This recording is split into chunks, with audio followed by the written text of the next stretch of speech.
Hi friends, last வீடியோவில் என்ன பார்த்தோம்னா கிழக்கிந்திய கம்பெனி வந்து போட்ட சட்டங்கள் பற்றி தான் பார்த்தோம். இந்திய அரசியலமைப்பு உருவான வரலாறுல. ஸோ ஒழுங்குமுறை சட்டம், வீட்டிந்திய சட்டம், பட்டை சட்டம் 3, 2, 3, 4 பார்த்தோம்.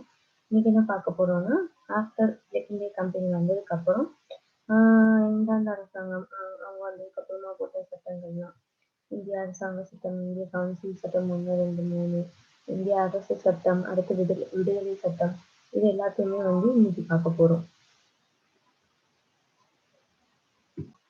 இந்திய அரசாங்க சட்டம் 1858, government of Indian act 1858. So இந்தியாவின் தலைமை ஆளுநர் யாரா இருந்தா வைசிராய் என அழைக்கப்பட்டார். இந்தியாவின் தலைமை ஆளுநர் இருந்தது வைசிராயா மாற்றப்பட்டது. அதன்படி முதல் வைசிராய் யாரு? கானிங் பிரபு. முதல் வைசிராய் கானிங் பிரபு. இவர் இங்கிலாந்து அரசின் நேரடி கட்டுப்பாட்டில் செயல்படுவார். அதாவது என்னன்னா, தலைமை ஆளுநர்னு இருந்தது வைசிராயா சேஞ்ச் பண்ணிட்டாங்க. அப்படி முதல் வைசிராய் யார்? இந்தியாவோட முதல் வைசிராய் கானிங் பிரபு. இவர் டைரக்டா வந்து இந்தியாவோட ஃபுல் இதையும் எடுத்துக்காம இங்கிலாந்தோட கட்டுப்பாட்டுல தான் இருப்பாரு. அவங்கள கேட்டுதான் என்னனால என்ன பண்ண முடியும், அவரால் பண்ண முடியும். ஸோ கானிங் பிரபு யாரு? இந்தியாவின் கடைசி ஆளுநர். தலைமை ஆளுநர் யாருன்னு கேட்டாலும் இந்தியாவின் தலைமை ஆளுநர், அதாவது வைஸ்ராய் என அழைக்கப்பட்டா முதல் வைஸ்ராய் யாருன்னா கானிங் பிரபு. கடைசி ஆளுநர் யாருன்னு கேட்டாலும் வந்து கானிங் பிரபு தான். அரச பிரதிநிதியும் வந்து கானிங் பிரபு தான். இங்கிலாந்து பாராளுமன்றத்தில் இந்தியாவை மேற்பார்வையிட இந்திய நாட்டின் செயலாளர் ஒருவரை நியமனம் பண்றாங்க. ஒரு ஆளை நியமனம் பண்றாங்க. அந்த ஆள் கீழே வந்து என்னென்ன இருக்குன்னா ஒரு 15 நபர் கொண்ட அமைப்பு வந்து உருவாக்கியது. இது ஒரு ஆலோசனை குழு ஆகும். ஸோ இது வந்து ஒரு ஸ்டார்டிங் தான். இந்திய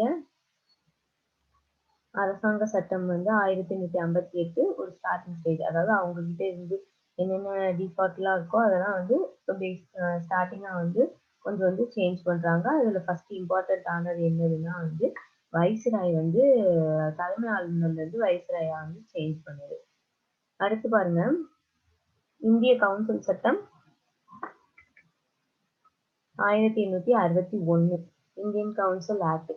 இச்சட்டம் இந்தியர்களின் முதன்முறையாக சட்டம் இயற்றும் அதிகாரத்தை அடைய வழி செய்தது.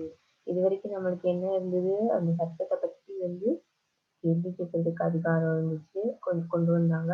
இப்ப என்ன பண்றாங்க? சட்டம் இயற்றுவதற்கே வந்து இந்தியர்களுக்கு வந்து இந்திய கவுன்சில் சட்டத்தை கொண்டு வந்ததுக்கு அப்புறம் முதல் முறையாக சட்டம் இயற்றும் அதிகாரத்தை வந்து கொடுக்குறாங்க.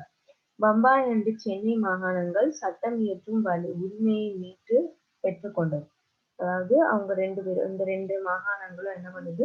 அவங்கவங்களோட உரிமையை வந்து மீட்டுக்கிறாங்க. ஆளுநர் குழுவில் இந்தியர் சிலர் சேர்க்கப்பட்டார்கள். இதனால் வரைக்கும் என்ன பண்ணாங்க?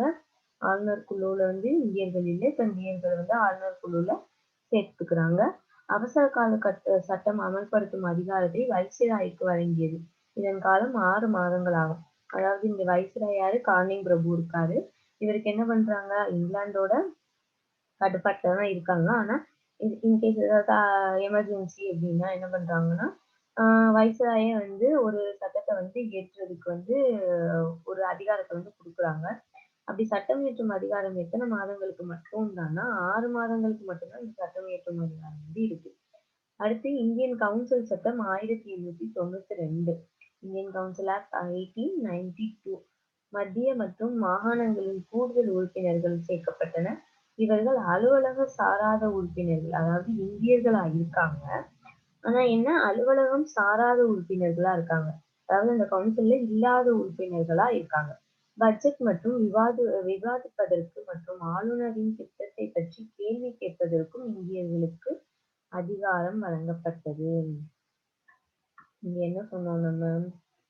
இச்சட்டத்தை இயற்றும் அதிகாரம் வந்து இந்தியர்களுக்கு வழங்கப்படுறாங்க. ஃபர்ஸ்ட் ஆலோசனை குழுவுல சேர்த்துக்கிறாங்க. 15 நபர்களை வந்து ஆலோசனை குழுவுல வந்து சேர்த்துக்கிறாங்க. அதுக்கப்புறம் சட்டம் இயற்றும் அதிகாரத்தை வந்து இந்தியர்களுக்கு கொடுக்குறாங்க.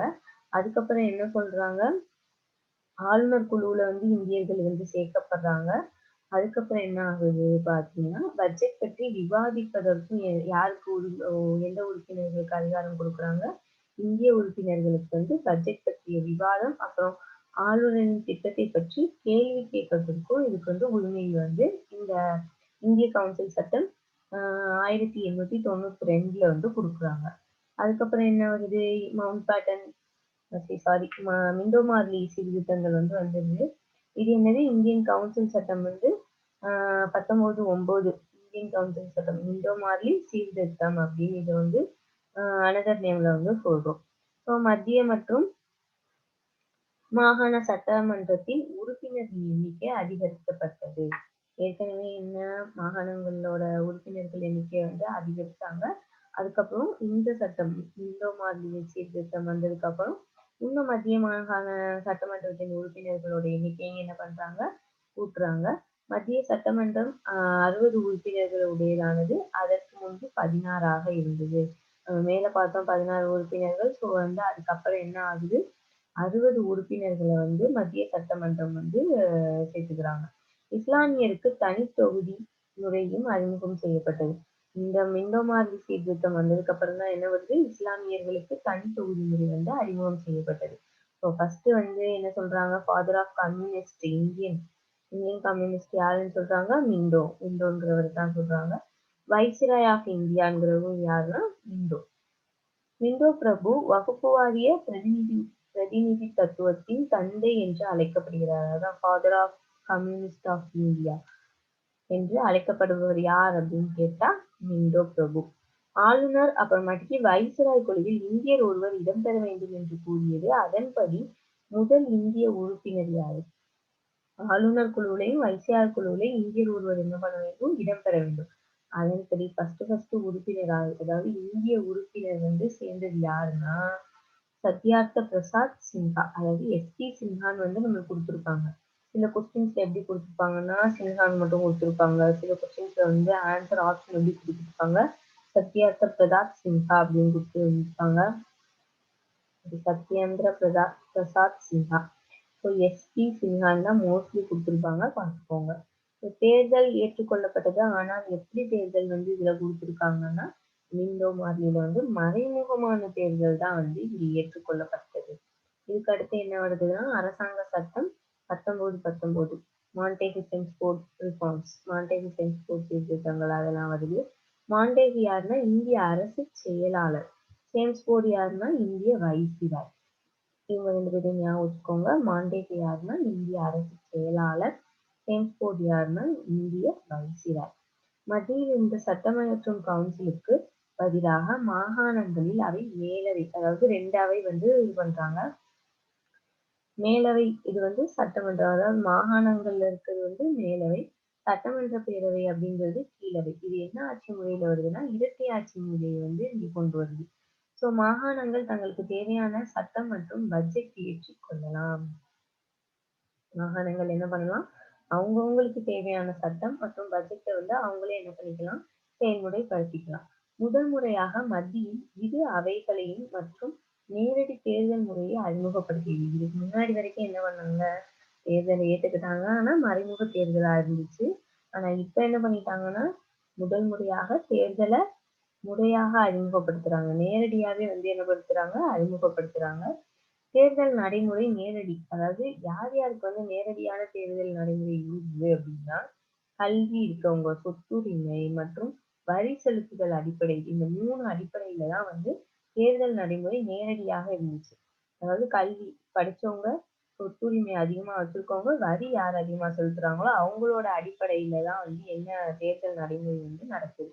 வைசிராயின் அவையில் உள்ள 6 உறுப்பினர்கள் வந்து 3 உறுப்பினர்கள் இந்தியாவை சேர்ந்தவர்களா இருந்தாங்க. அதாவது வைசிராயோட அந்த கம்யூனிட்டில வந்துட்டு 6 உறுப்பினர்கள் இருக்காங்க. அந்த 6 உறுப்பினர்கள்ல 3 உறுப்பினர்கள் யாரா இருக்காங்க இந்தியர்களா வந்து இருக்க வேண்டும் அப்படின்னு சொல்லிட்டாங்க.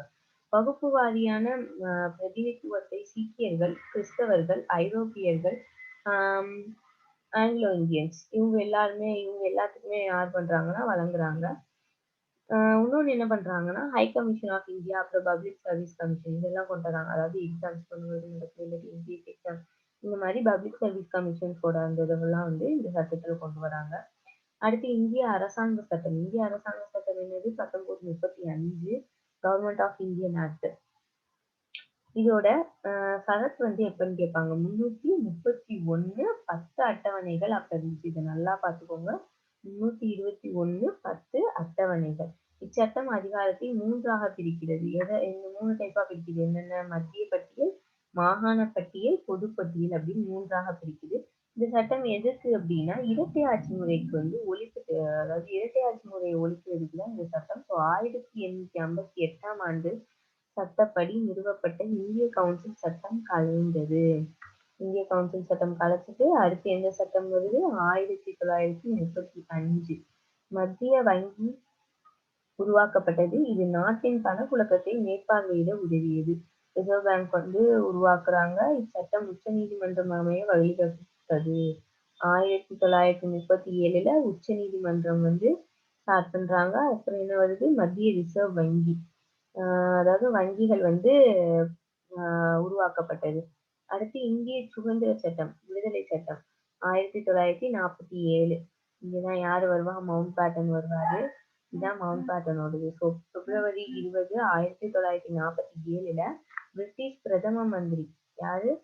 கிளம்டன் அட்லி அப்படிங்கிறவர் இந்தியாவுல வந்து பிரிட்டிஷ் ஆட்சி முடிவுக்கு வருகிறது அப்படின்னு சொல்லிட்டாரு. சொல்லிட்டு என்ன சொல்றாருன்னா, நாங்க வந்து எத்தனையோ மாசம், 6 மாசம் சம்திங் நினைக்கிறேன். அதுக்கப்புறம் தான் தருவேன் அப்படிங்கிற மாதிரி அவர் வந்து சொல்லுவாரு. ஸோ மவுண்ட் பேட்டன் அதுக்கு முன்னாடியே வந்துடுறாரு. ஜூன் 3, 1947ல வந்து மவுண்ட் பேட்டன் வந்து இந்திய பிரிவினை திட்டத்தை வந்து ஏற்படுத்துறாரு. இத்திட்டம் இந்தியாவை சுதந்திர நாடாக அறிவித்தது. ஸோ பிரிவினை திட்டத்தை யார் ஏற்படுத்துறா? Mount pattern ஏற்படுத்துறாரு. எந்த இயர்? 1947 ஜூன் 3ல வராரு. இந்த சட்டம் தான் வந்து என்ன பண்ணுது? இந்தியாவுக்கு வந்து சுதந்திரத்தை, அதாவது சுதந்திர நாடா வந்து அறிவித்தது. ஸோ ஆகஸ்ட் 15, 1947 ஃபைனலி இந்தியாவுக்கு சுதந்திரம் கிடைத்தது. ஸோ மவுண்ட் பேட்டன் வந்து இந்தியாவின் முதல் கவர்னர் ஜெனரல் யாரு அப்படின்னு கேட்டா மவுண்ட் பேட்டன் தான் சுதந்திர இந்தியாவின் முதல் கவர்னர் ஜெனரல். அவர் இந்தியாவின் முதல் பிரதமரான ஜவஹர்லால் நேருவுக்கு பதவி பிரமாணம் செய்து வைத்தார். ஸோ இங்க வந்து யாருன்னா நம்மளுக்கு 2 விஷயம் இருக்கு. மவுண்ட் பேட்டன் தான் வந்து சுதந்திர இந்தியாவின் முதல் கவர்னர் ஜெனரல் யாரு அப்படின்னா, சுதந்திர இந்தியாவின் முதல் கவர்னர் ஜெனரல் யாரு? Mountbatten. அப்ப பிரதமரா இருந்தவர் யாரு? ஜவஹர்லால் நேரு. அடுத்து சுதந்திர இந்தியாவின் முதல் கவர்னர் ஜெனரல் யாரு? இந்திய கவர்னர் ஜெனரல் யாருன்னு கேட்டா ராஜாஜி. இது ரெண்டையும் குழப்பிக்க கூடாது. நான் திருப்பி சொல்றேன். மவுண்ட் பேட்டன் வந்து சுதந்திர இந்தியாவின் முதல் கவர்னர் ஜெனரல். சுதந்திர இந்தியாவின் முதல் இந்திய கவர்னர் ஜெனரல் யாருன்னு கேட்டா ராஜாஜி. அப்ப பிரதமரா இருந்தவர் யாரு? சுதந்திர இந்தியாவின் முதல் பிரதமர் யாரு? ஜவஹர்லால் நேரு.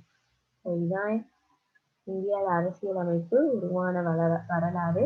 ஸோ இதுல வந்து இன்னும் ஏதாவது பாயிண்ட்ஸ் வந்து உங்களுக்கு தெரியும்னா நீங்க கீழே கமெண்ட் பண்ணுங்க. அதையும் நம்ம வந்து இது வீடியோ பார்க்குறவங்க தெரிஞ்சுக்குவாங்க. இதுல ஏதாவது டவுட் இருந்துச்சுனாலும் கமெண்ட் பண்ணுங்க. இல்ல ஏதாவது மிஸ்டேக் இருந்துச்சுனாலும் கமெண்ட் பண்ணுங்க. நானும் தெரிஞ்சுக்கிறேன். மற்றவங்களும் தெரிஞ்சுக்கலாம். தேங்க்யூ.